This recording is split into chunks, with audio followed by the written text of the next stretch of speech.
So, what if the absolute worst thing you could possibly do for your career today is be the best person at your job? Right, which sounds completely backwards. It totally does. I mean, we are told from the moment we can walk to give 110%. You No, know? absolutely. Strive for excellence, be the standout. Yeah. The whole narrative we're fed by like our teachers, our parents, corporate mentors, it's all about how merit is this ultimate shield. Like if you just do undeniably great work, you'll stand out and the world rewards you. Exactly. But what if that whole equation is just a complete lie? Well, the data we're looking at today suggests it might be. Right. What if undeniable excellence actually, puts a massive glowing target directly on your back? It's the great paradox of modern professional life, really. I mean, we worship at the altar of high performance in public. We really do. We put these people on magazine covers. Yeah, but in private, behind closed office doors, standing out from the pack often triggers this deeply ingrained, almost primal backlash. From the very people you work with every day. Exactly. It's an incredibly uncomfortable reality to face, but the behavioral data is just undeniable. And that is exactly what this deep dive is all about. Our mission today is to decode these hidden social forces that actively punish high performers. We're getting right into the mechanics of why your coworkers might literally secretly hate you for doing a good job. Yeah, and more importantly, we're going to explore how the real pros, like the people who actually survive and thrive in these toxic environments, how they use a technique called strategic mediocrity to stay alive. Which is just a fascinating concept. It really is, and we've synthesized a massive stack of research for this deep dive. Oh yeah, we've got a lot to get through. We're looking at the foundational biology of survival, deep sociological analyses of a global phenomenon called tall poppy syndrome. In international organizational studies looking at the literal brain chemistry of workplace envy. Right. Plus, we even have this raw, desperate plea from a manager on a Reddit forum who is watching their absolute best employee get pushed to the brink. It's a wild synthesis. When you combine, evolutionary biology with neuroscience and modern corporate dysfunction, it just completely shatters the illusion of the meritocracy. It really forces you to reframe, like, every interaction you've ever had in a meeting room. Definitely. So if you are listening to this right now, whether you're a high achiever feeling totally burned out and alienated by your team, Or maybe you're a manager trying to figure out why your top talent keeps walking out the door. yeah, or even if you're just someone trying to navigate the super murky waters of office politics without drowning, this is for you. We are going to completely change how you view success. But to really grasp the magnitude of this, Yeah. we have to start, well, way before the invention of the cubicle. Right. We have to look at the biological baseline of survival. We have to go back to the ancient savannah. Because if you just look at a modern tech company or a hospital, the way human beings treat excellence seems completely counterintuitive to natural selection. Let's unpack that biological baseline because, the basic rule of nature we all learned in high school biology is that standing out gives you an edge. Right. Adaptation, the fight or flight response, specialized physical traits. If you have a unique advantage, you win. In the broader animal kingdom, absolutely. Genetic diversity and individual physical advantages are like the currency of survival. Right, like if a lion happens to be born with slightly denser muscle mass than the other lions, it takes down larger prey. Exactly. Or if a cheetah is just fractionally faster than the rest of the litter, it catches the gazelle. Or a bat developing super sensitive echolocation to hunt in the dark. Yeah, those distinct standout advantages guarantee their survival and their reproductive success. They win specifically because they are exceptional. Nature generally loves a biological standout. Which brings up a really interesting question about how we view ourselves in the workplace. How so? Well, if a lion stands out, it eats. But if a gazelle stands out, it gets eaten. That's a great point. So are top performing employees the lions or the gazelles? Because from where I'm sitting in the corporate world, outperforming your peers doesn't make you the apex predator. No, it suddenly makes you the prey. Right. Why is that? That's a brilliant way to frame it. And the answer lies in the other primary mechanism of natural selection, which is group cooperation and the power of uniformity. Okay, tell me more about that. Think about a herd of zebras on the African savanna. We look at their stripes and think, wow, they are incredibly conspicuous. Yeah, they really stand out to us. But those stripes aren't for individual decoration. When a herd of zebras moves together, All those stripes blend into this massive, chaotic optical illusion. Oh, wow. So it creates visual confusion. Exactly. A lion looking at the herd cannot easily distinguish where one zebra ends and another begins.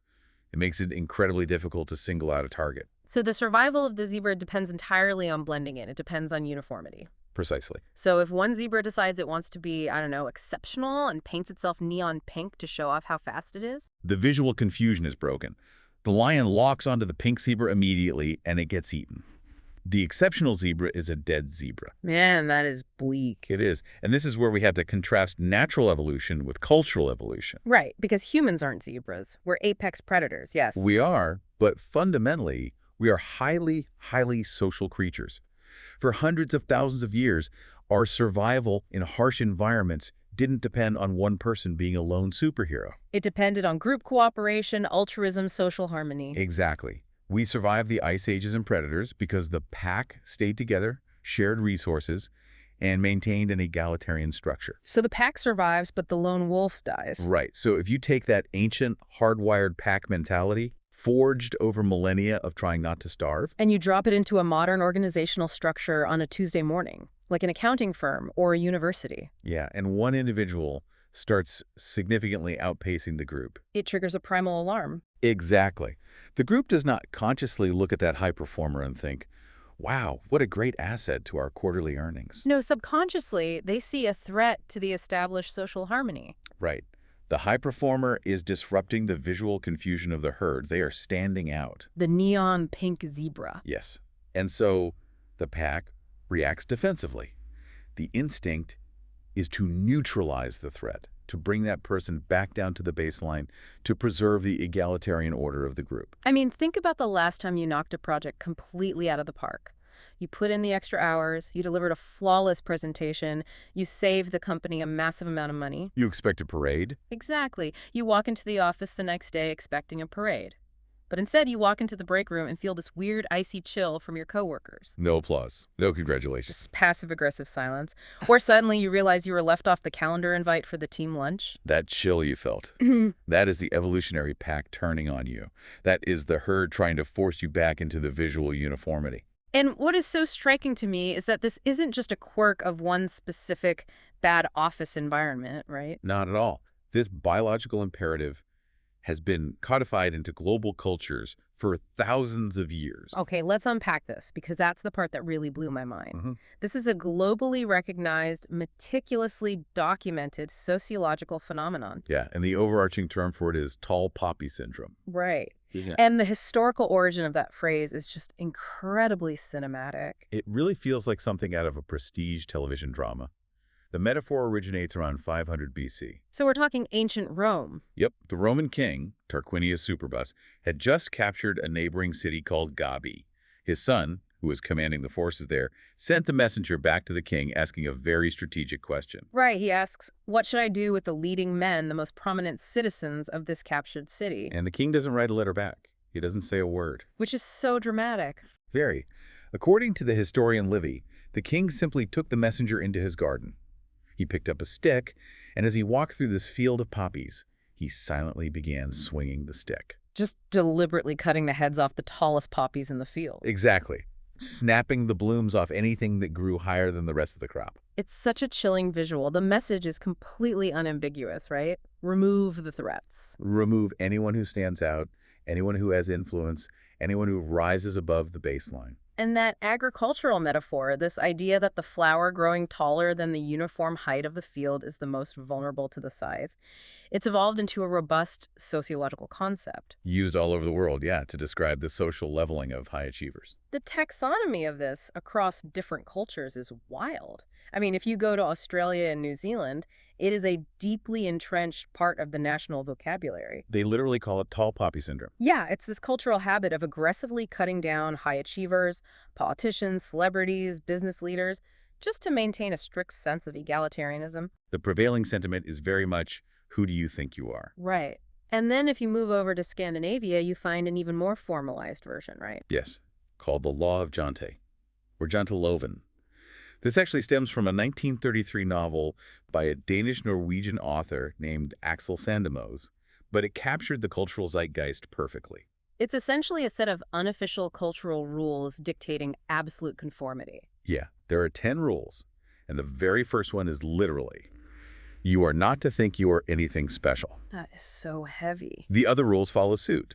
You are not to think you are as good as us. You are not to think you are smarter than us. You are not to convince yourself that you are better than we are. Imagine the psychological weight of growing up in a society where that is the unspoken baseline of every social interaction. It's intense. And it doesn't stop in Europe, Right. In Japan, there is a very famous proverb that dictates social behavior. The nail that sticks up gets hammered down. which is the exact same concept as the poppy, just mechanized. Yeah. And in the Netherlands, they talk about Mayveld culture, which translates roughly to ground level culture. The idea there is that the grass should all be cut to the exact same height. Hmm. Anything that grows above the average ground level is an eyesore and gets aggressively pruned back. And then in the Philippines, sociologists refer to crab mentality. This one is a great visual, too. It really is. The idea is that if you put a single crab in a bucket, it can easily climb out and escape. But if you put a bunch of crabs in a bucket, the moment one crab reaches the rim and tries to pull itself to freedom, The other crabs will literally reach up, grab it, and drag it back down into the mass. it is a universal taxonomy of social leveling. Whether it's poppies, nails, grass, or crabs, human beings across the globe have developed intricate cultural frameworks to justify punishing excellence. It's everywhere. But wait, I have to jump in and push back on this from a Western, specifically American perspective. Okay, let's hear it. Because that just doesn't track with how we are taught to view the American dream. We practically worship the rugged individualist, you know? Sure, on paper. We celebrate the self-made billionaire, the standalone genius, the maverick who bucks the trend. We put them on magazine covers. Why does this leveling instinct still happen in a culture that allegedly idolizes outsized success? Well, that is the ultimate American illusion. Really? Yeah, the American context is unique because it masks tall poppy syndrome behind what sociologists refer to as the celebrate then forget cycle, or the build them up to tear them down dynamic. Oh, wow. We absolutely love the narrative of the underdog rising to the top. It validates our belief in meritocracy, but once that person is at the top, the moment their prominence begins to threaten the status quo. Or the moment they outshine the established power structures. Exactly. The sides comes out just as ruthlessly as it does in Australia or Scandinavia. I'm trying to think of a good historical example of that. Someone who did everything right, achieved undeniable excellence, and then just got obliterated by their peers. Oh, history is littered with them. Let's look at Frank Sprague. Frank Sprague. Yeah, unless you are a hardcore engineering historian, you probably don't know his name. I definitely don't. But Frank Sprague basically invented the electric streetcar, the trolley system. He solved the mathematical and engineering problems of electric motors that allowed cities to expand beyond walking distance. He essentially revolutionized modern urban life Okay, so why don't we know him? because his sheer brilliance threatened the massive industrial egos of his time, specifically Thomas Edison, who was notoriously jealous of Sprague's superior understanding of mathematics. Oh, wow. So Sprague was deliberately marginalized. His name was scrubbed from companies he helped found. His achievements were downplayed, and he was largely forgotten by history. That is brutal. The established powers clipped his poppy because his excellence made them look inadequate. Exactly. It's like you literally invent the modern city, Yeah. and your reward is being erased because you made a billionaire feel insecure. Unbelievable. Who else? Look at Rachel Carson in the mid-20th century. Oh, sure. Silent Spring. Right. She is a towering figure in environmental science. She wrote Silent Spring, which painstakingly exposed the ecological and human dangers of the pesticide DDT. Her research was flawless. Her writing was brilliant. She achieved massive, undeniable success and public acclaim. But she challenged the chemical industry. She challenged an enormously powerful, male-dominated industrial complex. And the backlash was a textbook example of tall poppy syndrome. They came after her data. No, they didn't just attack her data because her data was solid. They attacked her. They engaged in vicious character assassination. Really? Yeah, they called her a hysterical spinster. They questioned her credibility because she didn't possess a PhD, despite her overwhelming empirical evidence. Just attacking the person, not the work. They even tried to portray her as a radical communist sympathizer, simply because she was a woman whose excellence was disrupting a highly profitable status quo. They used every tool at their disposal to cut her down to size. It's the same pattern over and over. I mean, you see it with Meriwether Lewis, right? He co-leads the Lewis and Clark expedition, achieves one of the greatest feats of exploration in human history, survives grizzly bears and starvation. But when he returns to Washington, D.C. as a hero, He is entirely consumed and ultimately destroyed by the bitter political jealousy and bureaucratic sabotage of his peers. because they resented his newfound status.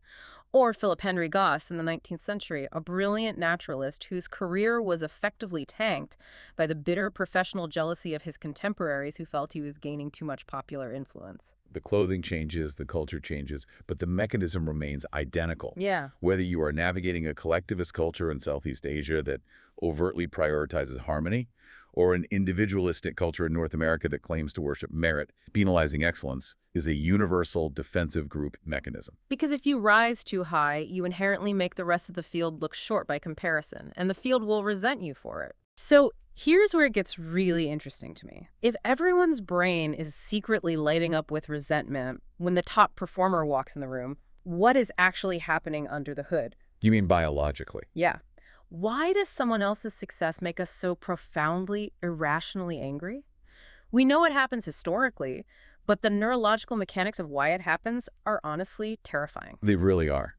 To understand the why, we have to turn to Leon Festinger's social comparison theory. Okay. It was formulated in the 1950s, but remains the bedrock of social psychology. Festing proposed a very unsettling truth. Human beings are fundamentally incapable of evaluating their own worth, their own intelligence, or their own success in a vacuum. Meaning, I can't just know I'm smart. Right. You cannot know if you are smart or successful purely on your own terms. We require an external benchmark. We evaluate ourselves almost exclusively by comparing ourselves to our immediate social circle. Oh, wow. We're constantly looking side to side to see how fast the person on the treadmill next to us is running. Constantly. And it's mostly unconscious. When you are sitting in a meeting and a coworker delivers a flawless presentation that blows the client away, you are instantly forced into what psychologists call an upward comparison. You are looking at someone who is demonstrably outperforming you. Right, and this is where the neuroscience comes in, and it is staggering. Neurologists have mapped what happens in the human brain during an upward comparison. And it isn't just a fleeting feeling of disappointment, is it? No. Seeing someone else succeed actively triggers the exact same neural pathways in the brain that process literal physical pain. Wait, hold on. You are saying that seeing a coworker get a promotion or get praised by the boss biologically causes physical pain in our brains. It physically hurts. Yes. The anterior cingulate cortex lights up. It causes acute, intense psychological discomfort that registers in the brain as pain. That is just wild. Why would we evolve to do that? The evolutionary theory is that in ancient times, if someone else in the tribe was gaining more status or resources, it meant fewer resources and a lower chance of survival for you. Ah, a zero-sum game. Exactly. So the brain evolved to treat another person's success as a physical threat. And so poppy clipping, the act of cutting that person down, belittling their achievement, or spreading a nasty rumor about them, is literally the group's way of self-medicating. Wow. It is a desperate attempt to reduce their own neurological pain by artificially lowering the status of the target. If I can convince everyone that you aren't actually that great, my brain stops hurting. Precisely. That is wild. It frames office politics not just as people being jerks, but as people desperately trying to soothe their own biological pain receptors. It does. And researchers have actually quantified how this plays out in modern workplaces. Right, the Turkish study. Yes. There was a fascinating in-depth study conducted by researchers in Turkey, Erdschiner and her team that measured the pervasive effects of workplace envy. They looked closely at employees across both the public and private sectors to see how this pain manifests. And they made a really vital distinction here because not all envy is created equal, right? Right. They identified two distinct faces of envy. The first is benign envy. Which is the constructive version. Exactly. You see a colleague succeed, your brain registers the upward comparison, but instead of hostility, you feel admiration. It triggers a moving up impulse. You think, wow, she really nailed that. I need to take a public speaking course so I can present like that. Right. It motivates you to improve your own performance to match the high achiever. But benign envy isn't the reason the poppy gets cut down. No. The scythe is driven by the dark side, which they call malicious envy. This is highly destructive. Okay, how does that one work? In malicious envy, the upward comparison makes you feel deeply inferior. And instead of generating a moving up impulse to improve yourself, it generates a pulling down impulse. You feel hostility. Yes. Yeah. The goal isn't to elevate your own work. The goal is to sabotage the high achiever, to close the gap and stop your pain. What's fascinating about that Turkish study is where they found the most malicious envy. They discovered that employees in the private sector harbor significantly higher levels of envious feelings compared to those in the public sector. Which makes perfect logical sense when you consider the environment. The private sector is often a zero-sum game. Right. There is a limited pool of bonus money, a limited number of promotions. And a hyper-competitive, profit-driven culture. When resources are strictly limited, your success directly implies my failure. In the public sector, where advancement is often tied strictly to tenure or standardized pay scales, someone else doing a great job doesn't necessarily take food off your plate. So when this malicious envy takes root in a company, what does it actually do to the work? Because the study showed it completely tanks performance, right? It creates a toxic downward spiral. The researchers found that malicious envy significantly lowers both task performance, which is your ability to just sit down and do the core functions of your job. And contextual performance. Right. Contextual performance is all the crucial, invisible glue that holds a company together. Helping a new hire learn the software, staying late to help a colleague finish a pitch, maintaining a positive attitude. And when malicious envy is present, all of that just disappears. People stop collaborating. Completely. Because they're spending all their energy on counterproductive work behaviors. Right. When people are hurting from that upward comparison, they retaliate. They engage in workplace bullying. They start whispering campaigns. They accidentally forget to CC the high performer on crucial emails. Yeah, or they socially exclude them from the informal networks where actual decisions are made. It is a calculated, desperate attempt to restore their own fragile self-esteem by destroying the person who made them feel inadequate. And it all culminates in this incredibly dark German concept, doesn't it? Schadenfreude. Schadenfreude. The pleasure derived from another person's misfortune. The joy of the fall. The researchers noted that a group feels a massive, significantly higher surge of pleasure when a high achiever fails, compared to when an average performer makes the exact same mistake. Oh, definitely. If the perpetually average guy on the team drops the ball and loses a client, everyone just shrugs and says, tough break for Dave. But if the top performer, the golden child, drops the ball, there is this collective, secret rejoicing in the office. People are practically high-fiving in the hallways. Because it serves as a massive psychological reward for the group. Exactly. It relieves the pain of the upward comparison and reinforces the unspoken rule of the herd. See? They aren't actually that great. They bleed just like we do. Stop trying to be better than us because this is what happens. Okay, so we've looked at the ancient evolutionary biology, the global cultural frameworks, and the literal pain receptors in the brain. But what does this actually look like on the ground, in real time, in a modern company? Let's step out of the theoretical and into the practical. Right, because one of the sources we are looking at today is a raw, real-world case study from a Reddit thread on the Ask Managers forum. And it perfectly, tragically illustrates the organizational rot that tall poppy syndrome causes. It really is a textbook example. If you're teaching a masterclass on how to destroy a high-functioning team, you would use this exact thread. It is the classic canary in the coal mine scenario. So let me paint the picture of what is happening here for you listening. The person posting on this forum is a manager at a European tech company, and they are completely desperate. Yeah, they are writing in because their absolute top-performing individual contributor, their IC, is deeply frustrated, totally burned out, and actively preparing to quit. And we need to be clear about the caliber of this employee. This isn't just someone who meets expectations. This IC is already at the highest level available for their role. Right. They output significantly more high-quality work than anyone else on the team. They proactively coach the junior staff. They are essentially the backbone of the department's technical output. They are the definition of a tall poppy. Absolutely. But this IC wants to advance. They want to move up the ladder, or at least get the visibility and recognition that matches their massive output. And their direct manager, the person writing the post, agrees. The manager has been fighting tooth and nail for a year and a half, trying to get this brilliant IC visibility with the European leadership team. But here is where the side swings. The block isn't coming from the peers. It's coming from above. Right. The skip-a-level VP, the manager's boss, the person with the actual power to promote flat out refuses to advance the IC. And the VP's reasoning is just infuriating. The VP keeps telling the manager that the next level up isn't a gift. As if promoting your most productive employee is some kind of unearned charity. Exactly. But meanwhile, this exact same VP is happily promoting lesser performers on other teams. Why? Because those lesser performers spend less time actually working and more time playing the political game. Yes, they have more visibility with the executives, they are schmoozing, while the high performers actually doing the heavy lifting. It is a phenomenal display of leadership insecurity. And the manager is watching their star player mentally check out, knowing with absolute certainty that if this person walks out the door, the team is going to collapse. They're going to lose a massive wealth of institutional knowledge. The comment section on this Reddit thread is just a goldmine of hard-earned corporate trauma.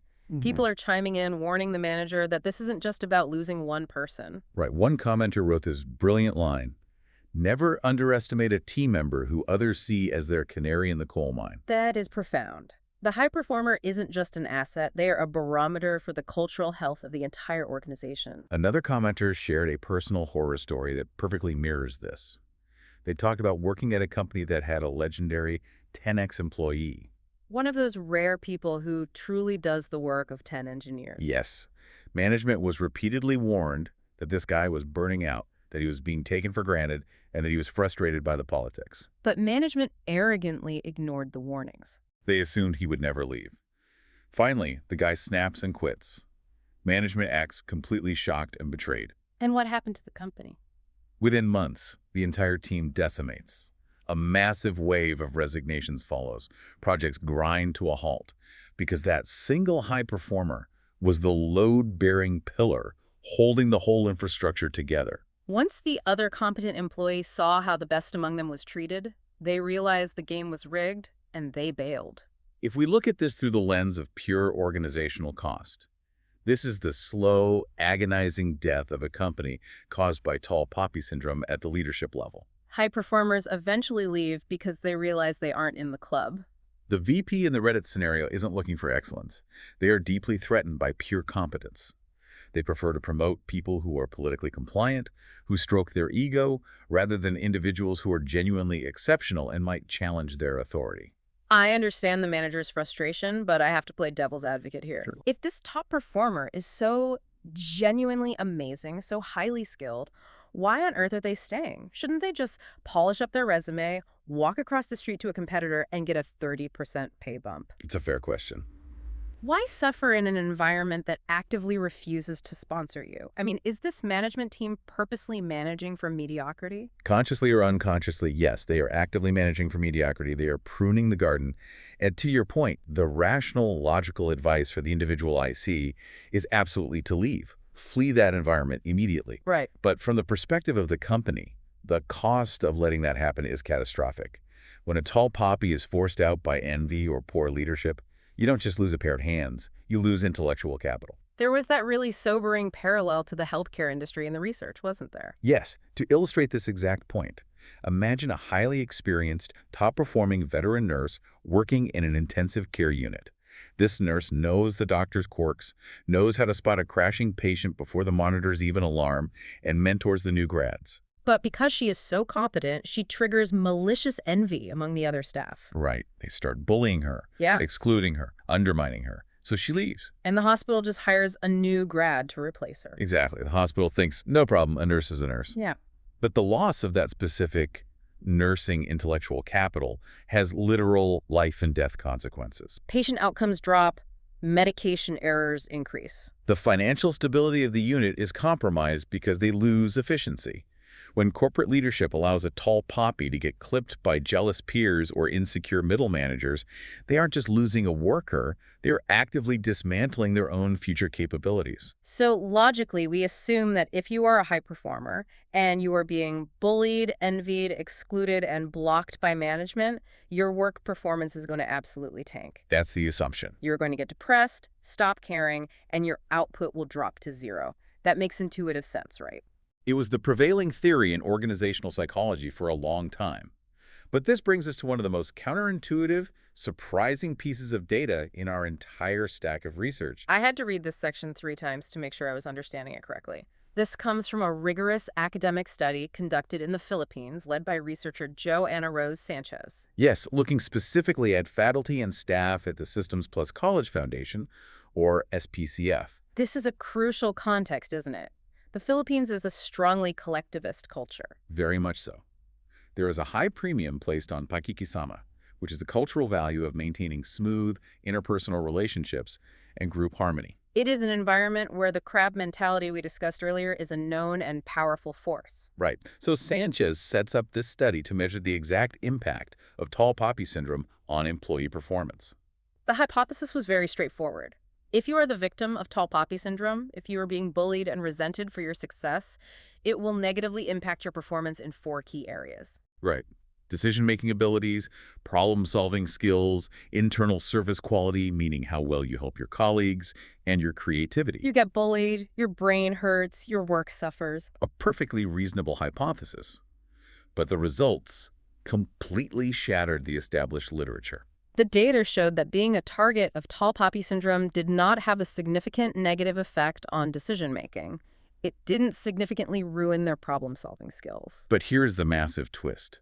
The researchers mapped this out mathematically, and they found a strong positive relationship between being a victim of tall poppy syndrome and an increase in creativity. I'm going to need you to explain this because I am completely lost. It is wild. You are telling me that being resented, whispered about, and actively undermined by my peers is going to make me a more creative problem solver. The statistical correlation was undeniable. It wasn't a fluke. It was a rock-solid, mathematically significant finding. The data clearly showed that the more an employee perceived they were being targeted by tall poppy syndrome, the higher their self-reported levels of creative output became. How does an environment of hostility and emotional pain fuel innovation? That sounds like a fast track to a panic attack, not a promotion. It does sound insane on the surface, but we have to look at how humans respond to adversity, particularly high achievers, Okay. in a collectivist culture that emphasizes harmony. And specifically within an academic environment that values intellectual output, tall poppy syndrome doesn't always crush the victim immediately. Instead, it acts as what sociologists call an ambiguous propellant. An ambiguous propellant, meaning it fuels them, but in a weird, messy way. Exactly. When these high achievers feel the resentment and the malicious envy of their peers, they don't just curl into a ball and give up. They are high achievers for a reason. They have drive. So what do? They use creative output as a form of psychological armor and personal resilience. They innovate to further differentiate themselves from their detractors. The envy provides the friction. It provides a dark, burning motivation to prove their worth beyond a shadow of a doubt. Yes. The internal monologue becomes, "You resent my success. You think I don't deserve to be here. Watch me solve this impossible problem in a way you couldn't even comprehend." Wow. It's a spite-driven innovation. I will be so undeniably brilliant that your envy won't even matter. They double down on the exact trait that made them a target in the first place.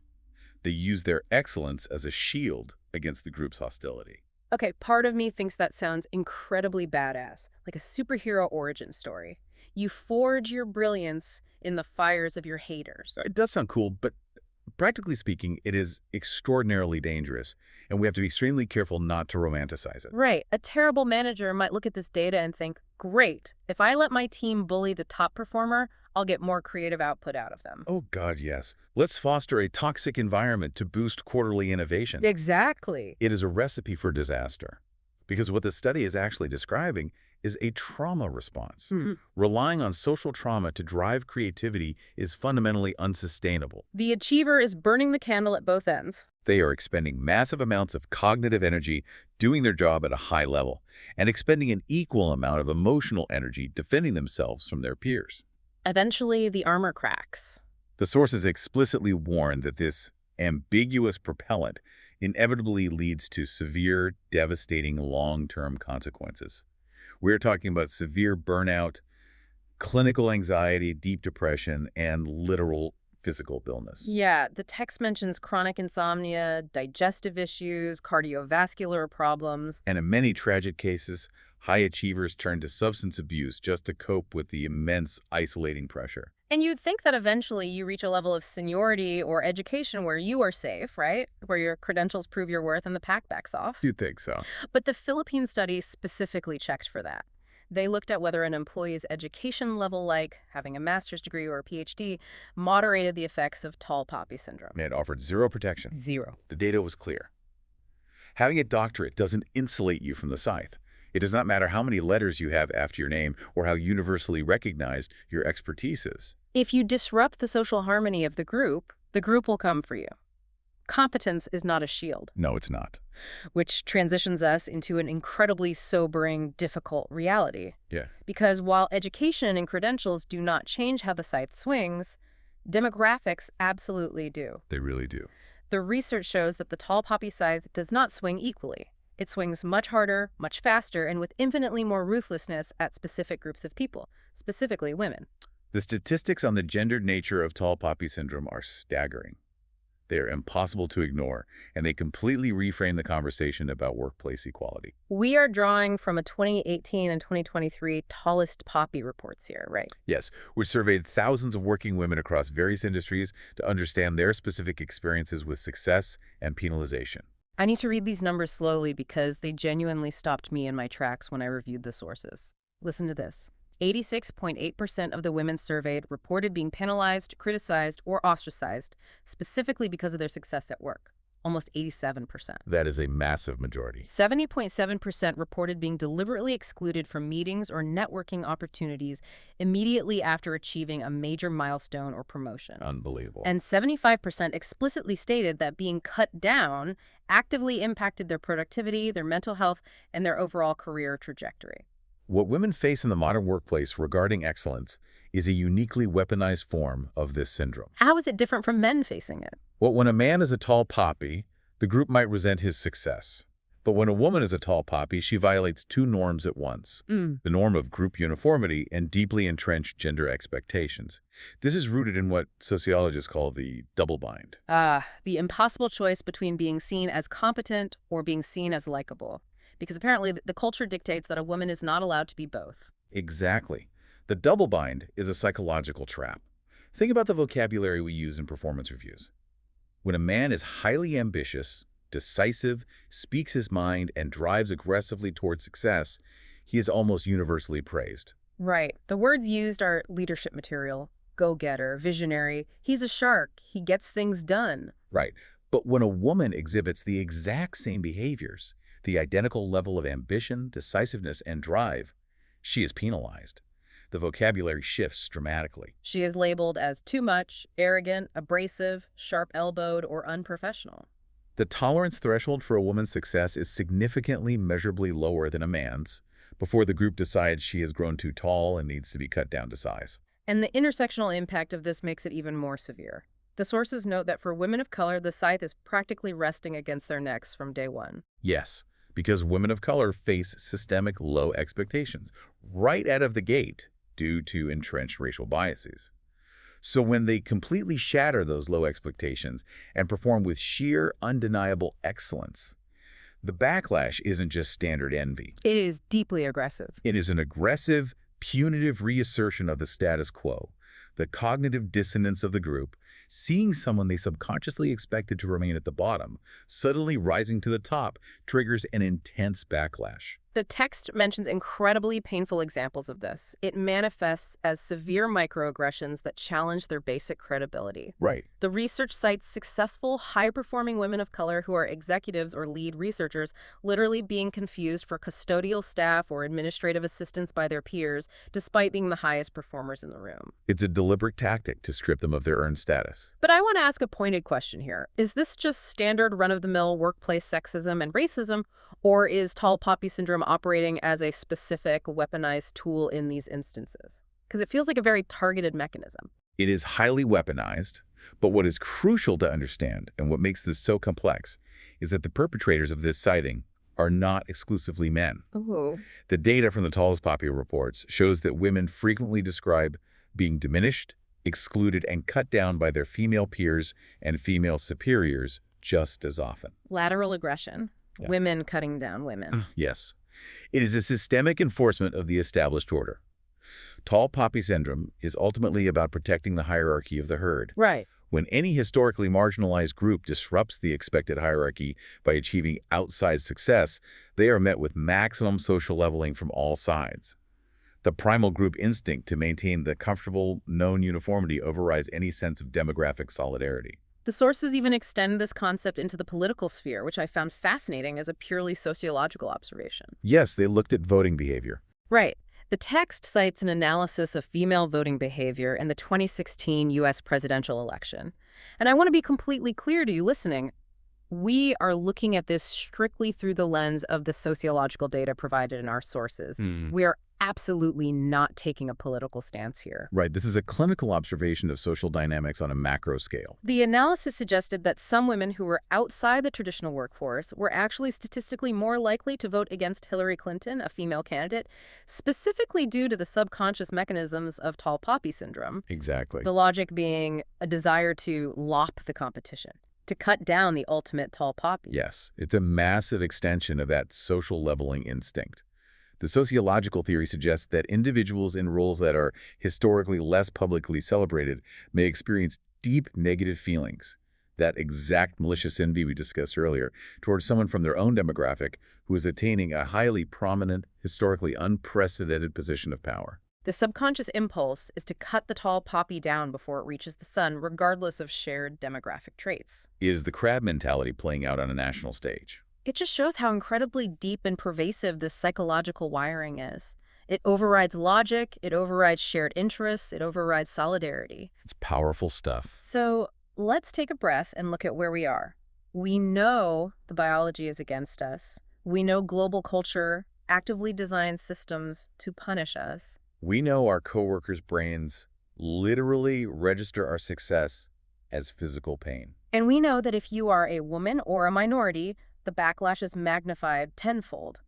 Knowing all of this, knowing that undeniable excellence invites this intense career-ending backlash, how do the real pros actually survive? Because clearly the advice to just put your head down, do great work, and let the results speak for themselves is a suicide mission. It is terrible advice, so what do the survivors do? The people who survive and thrive long-term in complex organizations do not rely on raw excellence. They turn back to the very lessons of natural selection we started with. They look at the savanna, and they use camouflage. We are bringing it full circle. Let's look back at the biology texts. They talk about animal camouflage. Yes, the leafy sea dragon off the coast of Australia, which has evolved to look exactly like a piece of floating, unremarkable seaweed. Or the snow leopard, which blends so perfectly into the rocky, snowy terrain of Central Asia that its prey never even sees it coming. In the corporate world, our sources translate this into a concept called survival camouflage, or strategic mediocrity. Survival camouflage, that sounds so covert. It is the absolute mastery of corporate mimicry. It is the calculated art of remaining incredibly useful to the organization, performing at a high level while appearing completely and utterly non-threatening to your peer group and the hierarchy above you. You do not roar like a lion. You blend into the background. You deliberately adopt the pace, the vocabulary, and the general unremarkable vibe of the average performer. You deliberately hide your power level. You throttle your own engine. And the data on how widespread this is just blew my mind. You're talking about the entrepreneurs in New Zealand. Yes. The researchers looked at New Zealand, where, as we discussed, tall poppy syndrome is a defined aggressive cultural trait. They found that 50% of entrepreneurs, half of the business owners in the country, intentionally limit the growth of their own businesses. They literally stop expanding, they stop hiring, they stop innovating, specifically to avoid attracting unwanted attention and envy. They are leaving millions of dollars and massive success on the table just to stay safe from the scythe. Because those entrepreneurs and savvy corporate employees have intuitively calculated the performance equation. Yes. Let's break down this math. The researchers actually created a mathematical formula for strategic mediocrity. It's brilliant. The equation is Q sub opt equals max of Q, such that S of Q is less than T. Now, I am not a mathematician, and I know reading equations on a deep dive is a great way to put people to sleep. But when you translate this into plain English, it is the most cynical, brilliant piece of career advice I've ever heard. It perfectly encapsulates the tragedy of the modern workplace. Let's break the variables down. Q stands for the quality of your work, your raw excellence. Every high performer naturally wants to maximize their Q. They want to be as good as possible. But the equation dictates that there is a social tax, that's the SQ, that is inherently attached to every single unit of excellence you produce. The social tax. The resentment, the whispers in the break room, the malicious envy, the skip-level VP refusing to promote you. Every time you do something brilliant, the tax goes up. Exactly, and the final variable is T, which stands for the tolerance threshold of your specific office culture. How much excellence can your peers stomach before they break out the scythe? So the optimal quality of your work, the Q sub-opt, is not 100%. The optimal quality of work is the absolute highest level of performance you could possibly deliver without letting your social tax cross the tolerance threshold of the insecure people around you. You have to find the exact ceiling of how awesome you can be before your coworkers start to actively hate you. You perform right up to the razor's edge of triggering their brain's pain receptors, and then you just stop. You coast. You put on the camouflage. So what does this actually look like in practice? How do you apply this formula on a Tuesday? Our sources outline several tactical maneuvers for listeners to use survival camouflage effectively.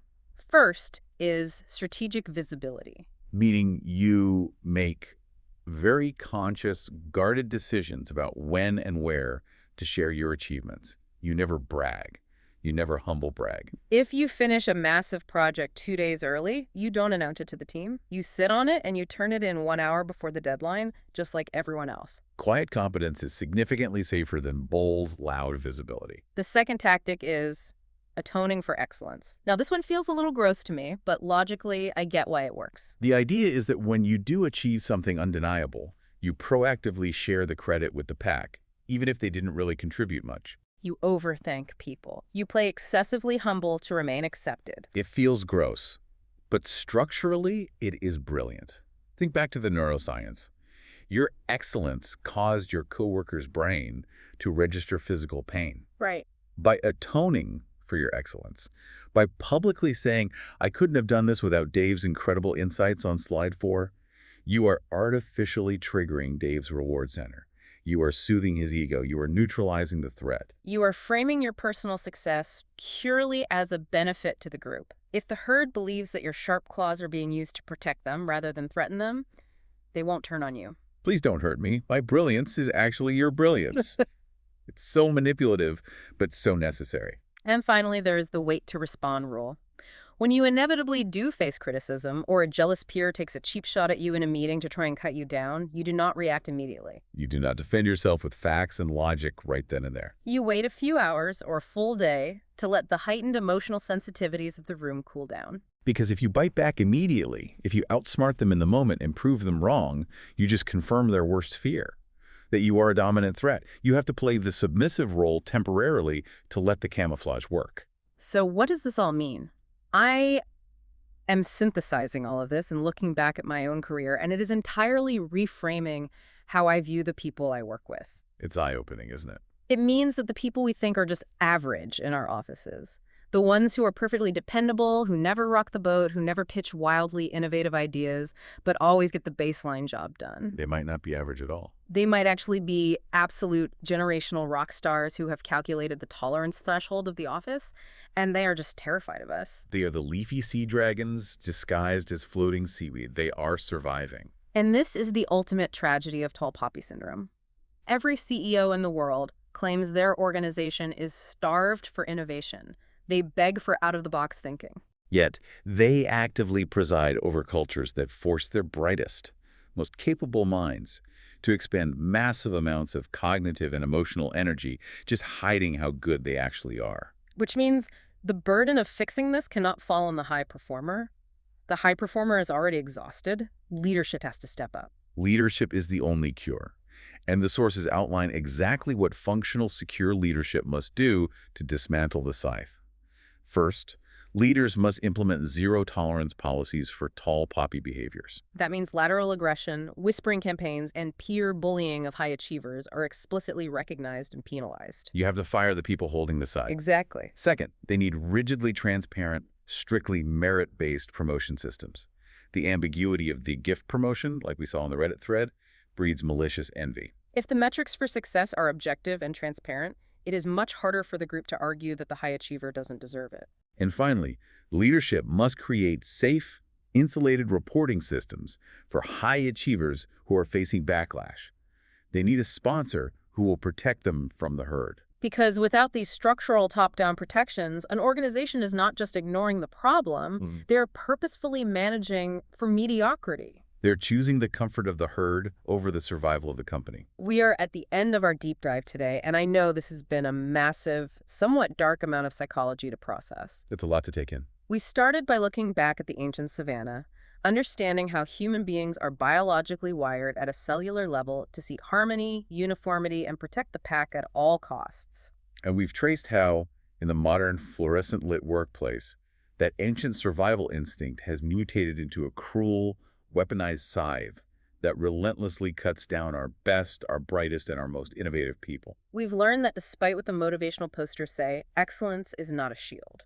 Excellence is an incredible, dangerous risk. And sometimes, surviving the corporate savannah requires you to put away your claws, throttle your engine, and blend seamlessly into the background. I want to leave you with a final thought to mull over as you grab your coffee and head into work tomorrow. Look around your team meeting, look closely at your colleagues.